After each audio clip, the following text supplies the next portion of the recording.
O câncer tem cura e a nutrição adequada é fundamental para o aumento da imunidade, do diagnóstico à cura dessa doença. Bom dia, quero aproveitar para agradecer a sua presença, pedir para verificar se o meu áudio está saindo bem, se a imagem está boa. E hoje, como prometido, a gente vai falar sobre... eu tenho esse hábito de falar e eu vou falar com você sobre alho e cebola e vou contar um pouquinho desse papel desses alimentos, desses vegetais na imunidade. Eu tenho o meu roteiro aqui para não me perder durante a nossa conversa. Vou deixar já escrito, fixado o tema da nossa apresentação para quem entrar depois. Então vamos lá, alho, cebola. Se a tela estiver tremendo é porque eu estou escrevendo essas palavras aqui. E a gente vai deixar aberto também para que vocês possam fazer pergunta, porque é extremamente bem-vindo. Então deixa eu ver se eu consigo fixar. Consegui. Então vamos lá. Quando a gente fala de alho e cebola, existe uma relação muito antiga deles, tanto como um alimento, tanto como uma especiaria, né, como um tempero ali para o alimento, e para o remédio. E alho e cebola são da família Liliaceae. Liliaceae, me perdoe, Liliaceae. E aí a gente vai encontrar o alho, a cebola, aí incluo cebola roxa, eu vou encontrar a cebolinha, eu vou encontrar o nirá. E aí, para quem não conhece, as pessoas conhecem a cebola roxa, mas eu trouxe aqui para ilustrar. Essa aqui é a famosa cebola roxa, eu vou comentar algumas coisas sobre ela durante a apresentação. E para quem não conhece o nirá é chamado de alho japonês. Eu tenho plantado na minha casa o nirá e ele lembra uma cebolinha. Bom dia, Lorival, como é que você está, meu caro? E o nirá, ele lembra uma cebolinha, pensa numa cebolinha achatada. Aí você vai falar, poxa, Lucas, eu não estou conseguindo imaginar, não tem problema. Eu trouxe ela exatamente para você enxergar. Então, ela é achatadinha, né? Você pode ver aqui. Ela é uma cebolinha achatada. E ela também faz parte dessa família Liliaceae, que inclui o alho, a cebola, a cebolinha e assim por diante. Esse vegetal, né, o nirá, eu plantei aqui em casa, usei adubo orgânico para que ele possa crescer, então eu corto a base dele, passa umas 2 semanas, ele volta a crescer de novo. E eu uso bastante para fazer omelete em casa. Ele lembra bastante o sabor do alho, só que ele é mais suave, ele é mais leve, né? Isso aqui que é interessante, é um pouco mais suave do que o próprio alho e não faz a gente chorar. Vou explicar um pouquinho da questão do choro e da cebola. Vou falar sobre os mitos que tem em relação a cebola e vírus. Vou falar sobre uma questão especial da composição do alho, da cebola, dessas substâncias. E aí a gente depois em seguida vai falar sobre alguns cânceres que ele está associado como proteção, né? Isso que é interessante, a gente sempre traz qual que é o estudo, qual que é a proteção que esse alimento tem demonstrado em relação a alguns tipos de câncer e que mecanismo que ele tem desenvolvido, ele tem traçado para que a gente possa defender ou valorizar o consumo desse alimento. Sempre lembrando que esses alimentos não têm a intenção de substituir nenhum remédio quimioterápico, não têm a intenção de serem os salvadores da pátria, eles são apenas coadjuvantes para que uma pessoa tenha uma vida melhor, tenha uma vida mais saudável. Eu acho que isso é o ponto principal aqui da nossa apresentação. Então, o alho ele é da Ásia Central, né? Ele é considerado alimento ou remédio. No alho, tanto na cebola, cebolinha, no nirá, a gente tem uma das substâncias mais estudadas hoje, que é a alicina. A alicina é um composto sulfurado. De maneira geral, esses alimentos eles consomem bastante enxofre do solo. E um dos compostos antioxidantes e anticâncer que tem dentro do alho, dentro da cebola, é a lisina. Qual que é o papel dessa lisina? Vai ser antifúngica, né? Ou seja, antifungo, antiviral, ou seja, antivírus, e antibactéria, ou seja, eu vou combater as bactérias com a presença da lisina. A gente já sabe que alguns vírus são causadores de câncer, isso já é conhecido, a gente tem bactérias causadoras de câncer, e se eu tenho uma substância que combate vírus e bactéria, ela pode ser uma aliada para a prevenção do câncer. Então esse é um dos pontos. Quando a gente vai verificar a quantidade de alicina no alho e na cebola, o alho tem o dobro de alicina do que na cebola. Então, a princípio, uma pessoa que consumisse a metade do que se consome de cebola, ele estaria consumindo a mesma quantidade, porque eu tenho o dobro no alho do que na cebola. Existe também uma supervalorização do alho, né, da cebola, e eu acho que vale a pena eu destacar aqui para vocês a supervalorização da cebola, que é a seguinte: durante um tempo ficou sendo divulgado na internet de que, como é que eu posso falar? Se a pessoa pegasse uma cebola, cortasse ela e colocasse na janela de casa, colocasse ela aberta ali no ambiente onde ela fica, a gente teria a cebola como um fator que impediria o vírus de ter contato com você, impediria a bactéria de ter contato com você. Essa informação é falsa, ela não procede, e era a mesma coisa que imaginar que a cebola fosse um ímã e o vírus fosse um metal. Não existe essa relação de que cebola vai atrair vírus e vai atrair bactérias. Isso não tem respaldo científico.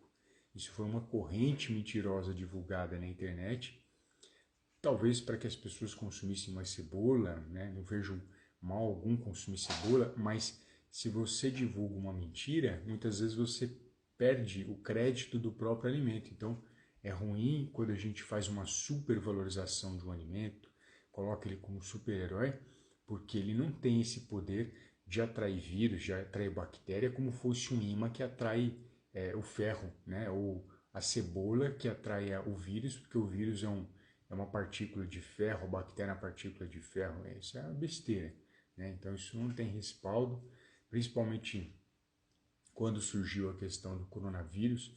De novo voltou porque eles diziam que na gripe espanhola as famílias faziam isso e aquela família não tinha gripe. Isso é uma bobagem sem tamanho e a gente precisa tomar cuidado com essas informações.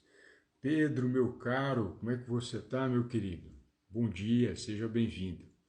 Então é importante que a gente tenha esse cuidado, né, com a informação, porque mentirinhas que são divulgadas dessa maneira podem trazer problemas maiores lá no futuro, podem ser extremamente prejudiciais para a nossa saúde. Outro ponto interessante, né, que eu quero quebrar alguns mitos, algumas coisas erradas que são divulgadas, é o seguinte: a cebola, olha que interessante, a cebola, alho e esses alimentos não são ricos e não são fontes de selênio. Selênio é um mineral que tem uma capacidade antioxidante muito importante, é muito importante para os pacientes que estão acometidos pelo câncer ou até mesmo pelas pessoas que não estejam, e a quantidade de selênio presente no alho é extremamente pequena. A pessoa teria que ingerir uma quantidade absurda de alho para consumir a quantidade indicada de selênio todo dia. Então, se você, por exemplo, consumir um outro alimento que é fonte de selênio, que é a castanha do Pará, ou também chamada castanha do Brasil, você já vai atingir a necessidade de selênio diária e até com uma castanha você chega a consumir mais do que precisa. Então, de forma geral, às vezes a castanha pode ter um pouquinho menos, um pouquinho mais. A gente sempre sugere que as pessoas consumam de 1 a 2 castanhas do Pará, ou castanha do Brasil, como é chamada, todo dia, que o selênio vai ser atingido. Se você consumir alho, cebola, essa quantidade é muito pequena e para você atingir aquilo que você precisa de selênio é muito alto. Fica até impraticável consumir tanto alho ou cebola por dia para pensar no selênio.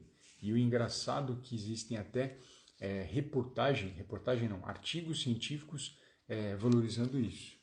Isso é extremamente grave, porque a gente precisa ter, dentro de um artigo científico, um olhar na composição do alimento. Então, eu preciso ver a composição do alimento e o nutricionista faz isso muito bem para que a gente evite situações esdrúxulas como essa, né? Uma supervalorização do alimento e que não é o foco daquilo que a gente está divulgando. Outro ponto interessante, né, que eu julgo aqui trazer para vocês, estou olhando minha colinha aqui para não me perder, é o seguinte: porque quando a gente corta a cebola roxa, a gente se incomoda menos, né? Nos olhos chora, né? A gente chora com a cebola branca e a cebola roxa, isso não é de forma tão intensa. Tem uma situação interessante. Como eu comentei, existem compostos sulfurados. A lisina é um composto sulfurado, não é a lisina que faz a gente chorar, são outras substâncias sulfuradas, né? Quando eu falo compostos sulfurados, são compostos que contêm enxofre. Dessa maneira, quando você corta a cebola branca, existem compostos sulfurados que são voláteis. O que é volátil? Ele evapora. Na hora que você corta a célula da cebola, ele evapora. E essa evaporação, por ele ser composto de enxofre, ele forma um ácido. E esse ácido incomoda os olhos. Não a ponto de você ter prejuízo na sua visão, mas a pessoa fica chorando, isso fica incomodando o olhar, os olhos, né? Quando eu comparo a cebola roxa, a quantidade desse composto sulfurado é muito menor. Por isso que quando você corta a cebola roxa, não é tão intenso o choro quanto com a cebola branca. E às vezes em um saco de cebola, a mesma quantidade, o mesmo tipo de cebola, né? Tem a cebola branca, pode ser que uma ou outra tenha mais composto sulfurado do que a outra cebola. Então, a quantidade, até mesmo a mesma espécie, né? A mesma raça de cebola, o mesmo tipo de cebola, ele pode ter quantidades de compostos sulfurados diferentes para cada um. Isso é um ponto importante porque às vezes a gente cria uma rejeição ao alimento ou não entende aquilo que está acontecendo e ele é muito positivo. O alho a gente já não tem essa quantidade desse composto sulfurado que você não fica chorando quando corta o alho. Ou quando você corta o nirá, vou até mostrar aqui de novo para vocês, o nirá ele também não tem essa liberação desse composto sulfurado a ponto de incomodar os olhos. E por que a natureza fez isso? Isso é bem interessante. Ela fez porque quando algum inseto comia cebola branca, ela liberava essa substância e incomodava o inseto ia embora. Olha que incrível a mãe natureza. Esse composto sulfurado foi uma substância desenvolvida pela cebola para afastar pragas. Naturalmente ela já fazia isso. Olha que beleza, né? A natureza tem essa propriedade, tem essa característica. E outro ponto importante, se a gente compara alimentos orgânicos, bom dia, seja bem-vinda. Quando a gente compara alimentos orgânicos que possuem mais compostos bioativos, e a lisina é um composto bioativo, os alimentos orgânicos têm compostos mais bioativos, eu até comentei isso na live de orgânicos, e parece que a presença desse composto orgânico é o protetor natural desses alimentos. Ele é como fosse um inseticida natural, fungicida natural, para que a gente possa evitar que o alimento orgânico, mesmo sem receber agrotóxico, possa se proteger contra esses agressores externos, essas pragas, esses insetos, esses fungos que estão em volta. Então, quando você pega um alimento orgânico e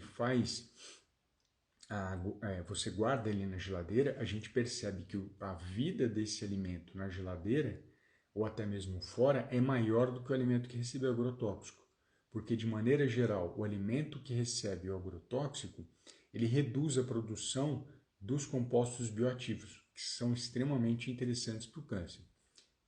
Friso mais uma vez que alimento in natura é muito melhor do que o alimento ultraprocessado, salsicha, presunto, apresuntado, refrigerante, extremamente melhor, mesmo com a presença do agrotóxico, mas eu não posso negar de que o alimento orgânico ele tem uma quantidade maior de composto bioativo do que os alimentos não orgânicos. Esse ponto acho que vale a pena a gente destacar para que a gente tenha o conhecimento das diferenças de cada um dos alimentos.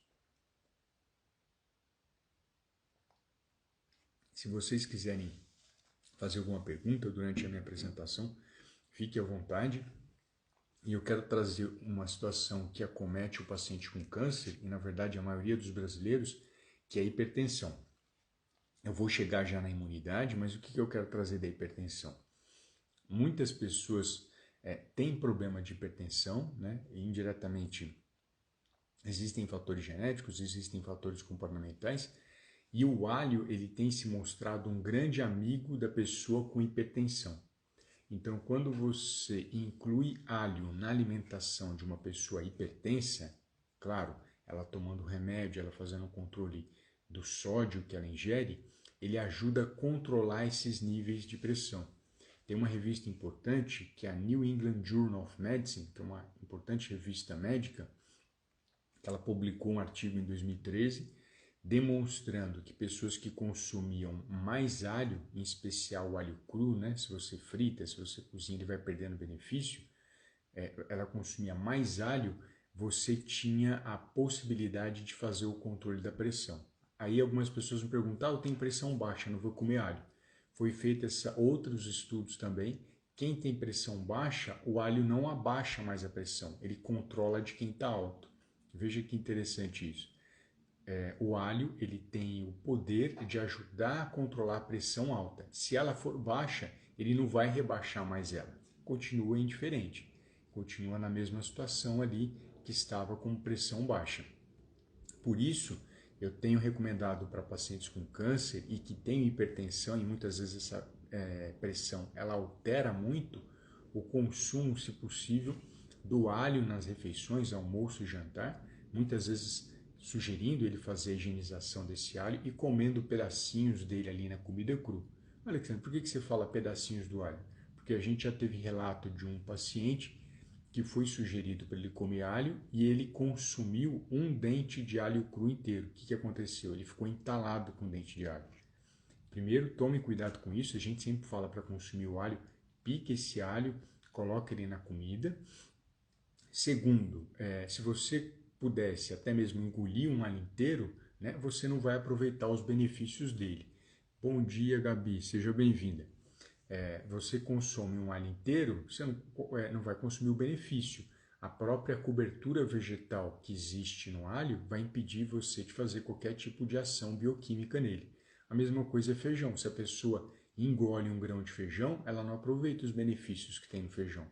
É importante que ele mastigue, ou no caso do alho, que a pessoa pique ele em pedacinhos para que ele colhe esses benefícios da pressão. Existe até um relato importante de caso de uma paciente que tinha hipertensão, infelizmente ela tinha alergia a remédios antihipertensivos e ela fazia o controle da pressão dela apenas com alho. Alexandre, isso é indicado? Não, não é indicado porque a pessoa pode achar que está controlando a pressão e muitas vezes está com problema. Isso foi feito junto com uma equipe médica que acompanhou ela, via os valores pressóricos dela e a partir disso eles fizeram ela fez a autossugestão de consumir alho porque ela percebeu o benefício, mas os médicos estavam fazendo esse acompanhamento. Eu não faço essa sugestão para nenhuma pessoa retirar o remédio de hipertensão, salvo se o médico der esse aval para ela.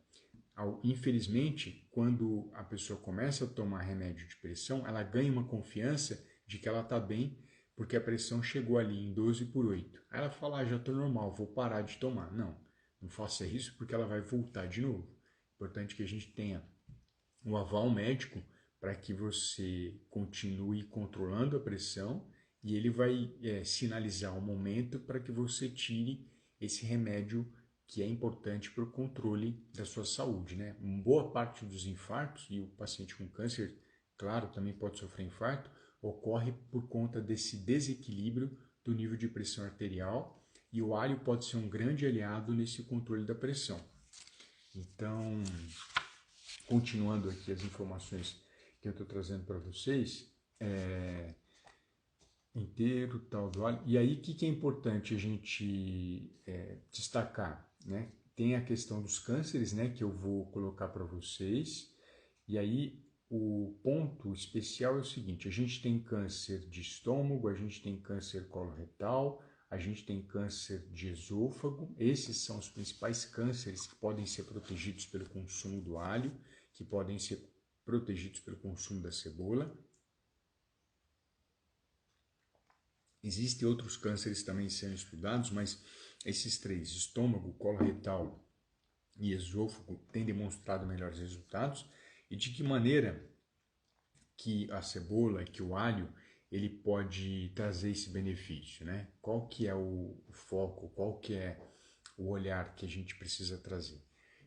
A gente tem um papel antioxidante da alicina, que é o composto bioativo presente nesse alimento, e esse composto ele evita a oxidação da célula. Eu já tenho repetido bastante esse olhar do poder antioxidante, e aí é importante que a gente lembre que se eu consigo ter o poder antioxidante, eu evito que o DNA da célula seja prejudicado e eu forme câncer. Então isso protege tanto contra novos cânceres e na própria recidiva. A alicina tem esse papel e diversas outras substâncias que tem no alho, que tem na cebola, também desenvolvem isso, né? Então isso é positivo. A gente sempre fala do arroz e feijão, se puder ter arroz e feijão e colocar um pouquinho desse alho que já foi higienizado, dessa cebola que já foi higienizada, em pedacinhos crus, como fosse uma colher de sopa de cebola e meia colher de sopa de alho, eu vou trazer benefícios incríveis. O que a gente vai ajustar, e o nutricionista é bom nisso, é perceber como é que essa pessoa recebe esse alimento. Às vezes a pessoa detesta comer alho, ela não gosta, mas ela gosta de cebola, então a cebola pode ser um aliado. Ou a pessoa detesta a cebola e gosta de alho, você vai oferecer mais o alho. Às vezes a pessoa ela gosta da cebola, gosta do alho, mas depende da quantidade. Então você equilibra junto com aquele paciente com câncer, a quantidade que seria interessante para ele consumir, visto que em uma colher de sopa é uma quantidade pequena de cebola, né? Ou um dente de alho que daria mais ou menos metade da colher de sopa também é uma quantidade pequena, mas isso é uma sugestão e que vai ser equilibrada junto com o profissional da saúde que está do seu lado. De preferência, a gente sempre fala cru, porque você colhe mais benefícios daquele alimento, mas se você, por exemplo, refogasse um pouquinho sem queimar, você também consegue colher benefícios. Você consegue trazer proteção para o organismo. Quando a gente fala dessa ação, por exemplo, antiviral, eu tenho vírus que estão associados à formação do câncer. Quando eu falo de bactérias, eu tenho bactérias formadas no câncer. Nem entrando na questão do câncer, mas falando das gripes, quando se faz o chá do próprio alho, esses compostos sulfurados contribuem para que a gente faça um devido tratamento da gripe. É muito comum, as mães, né, fazem bastante isso, e as pessoas antigas, de maneira intuitiva, que o chá do alho ele traz benefícios para a própria gripe. A pessoa que está com gripe ela faz isso, se sente melhor. Alexandre, mas o aquecimento do alho, né, quando você faz o chá, não destrói as propriedades? Não destrói. Tanto não destrói que a gente tem vários trabalhos mostrando o benefício desses sintomas da gripe quando você faz o chá. Dessa maneira, o que eu estou querendo trazer? Que se você refoga ele e não queima esse alho, você também colhe os benefícios. Se você refoga a cebola e não queima ela, você traz os benefícios. É claro que essa quantidade de alicina e desses compostos sulfurados vai diminuindo, mas ela continua presente. É só quando você frita e queima que realmente você vai anular essa substância, né? Aí você não vai conseguir colher benefícios desse alimento para oferecer ao paciente. E aí a gente tem a questão da cebola roxa, né? Que eu quero trazer de novo para vocês. A cebola roxa, ela tem alicina, que é esse composto bioativo, antifungo, antivírus, antibactéria. A Criando adora a cebola roxa, tá com um olhar de apaixonada aqui, né? Fica uma delícia vinagrete com ela, eu acho ela muito especial. Ela é mais suave, né? Isso que é interessante, exatamente porque ela tem uma quantidade de compostos sulfurados inferior à cebola branca, mas continua sendo positiva para a saúde. E o que faz ela ficar roxa, assim como faz o repolho ficar roxo, vocês sabem qual que é o nome dessa substância? Essa substância se chama antocianina. A antocianina também é um composto bioativo, também tem um papel de proteção contra o câncer e ela que dá essa coloração roxeada para a cebola, roxeada para o repolho roxo ou para outros vegetais roxos também tem essa substância chamada antocianina, que também é um protetor contra o câncer. E aí, se a gente fala do câncer, eu tenho um papel antioxidante, né? Evitar que a célula oxide e forme câncer, e eu tenho também papéis ainda que estão sendo estudados no impedimento de que esse gene forme câncer. Se a gente tem uma célula que forma câncer, a gente está falando da genética ali dentro.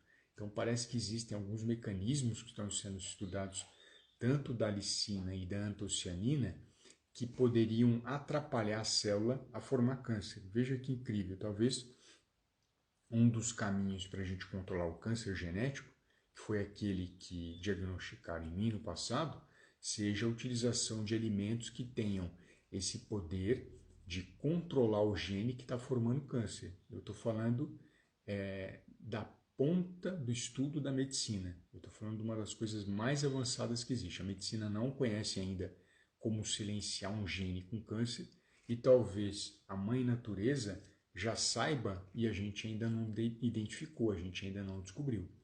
Então é importante sempre ficar com o olhar aberto para que esses estudos possam ser verificados por nós com o intuito cada vez mais de promover saúde, até mesmo para a barreira da medicina, que é o câncer genético. A medicina conhece muito pouco sobre o câncer genético, conhece muito pouco sobre genética e talvez a solução esteja mais próximo do que a gente imagina, né? Eu não sei, mas alguns estudos já têm apontado esse silenciamento dos genes que estão presentes na cebola, que estão presentes no alho, como uma forma de fazer com que genes que formam câncer possam ser silenciados. Por qual motivo? Porque também a gente tem genes que suprimem o câncer. Então ele poderia fazer o papel de suprimir a formação de um câncer e dessa forma eu teria uma pessoa em que o tratamento dela, em vez de ser um remédio, que é bem-vindo, mas ainda no câncer genético não tem, fosse o alimento. Né? Como dizia Hipócrates, faça de seu alimento seu remédio e de seu remédio seu alimento. Sempre gosto de frisar, né, para ficar claro aqui na live, que eu não estou, em hipótese alguma, recomendando pessoas a não fazerem cirurgia. A indicação para paciente de câncer genético é cirurgia. Não funciona químio, não funciona rádio. Não estou falando que não é para fazer cirurgia, mas eu estou trazendo algumas informações que possam, talvez, lá na frente, ser um aliado disso. Eu estou gravando esse vídeo agora em 2021. Já pensou daqui 10 anos, 15 anos ou daqui um ano, as pessoas olharem para esse vídeo e falarem assim, nossa, aquele nutricionista já comentava sobre esse alimento e muita gente não deu atenção a essas pesquisas que ele divulgou. Se fosse dado uma atenção maior, talvez a gente pudesse ter contribuído para mais pessoas não terem desenvolvido câncer. Como eu sempre falo, o grande aliado do excelente tratamento do câncer para a cura se chama nutrição. Esse é o grande aliado. Porém, só a nutrição não pode sozinha resolver todos os problemas de câncer. Eu preciso da boa medicina e da boa nutrição. Mas eu garanto que nenhum tratamento adequado de quimioterapia, radioterapia ou cirurgia atinge a excelência se não tiver a nutrição. Nenhum tratamento, nem quimio, nem radiocirurgia. Por sinal, muitas pessoas que são diagnosticadas com câncer morrem por desnutrição ou má alimentação. Ele nem teve a ação do câncer ainda nele a ponto de tirar a vida dele. Quem tirou a vida dele foi a má alimentação e a desnutrição. Então eu gosto bastante de valorizar o poder que a nutrição tem, sem colocar ela como super-herói, mas como um grande amigo, um grande aliado do combate ao câncer. Bom dia, Vitor. Seja bem-vindo.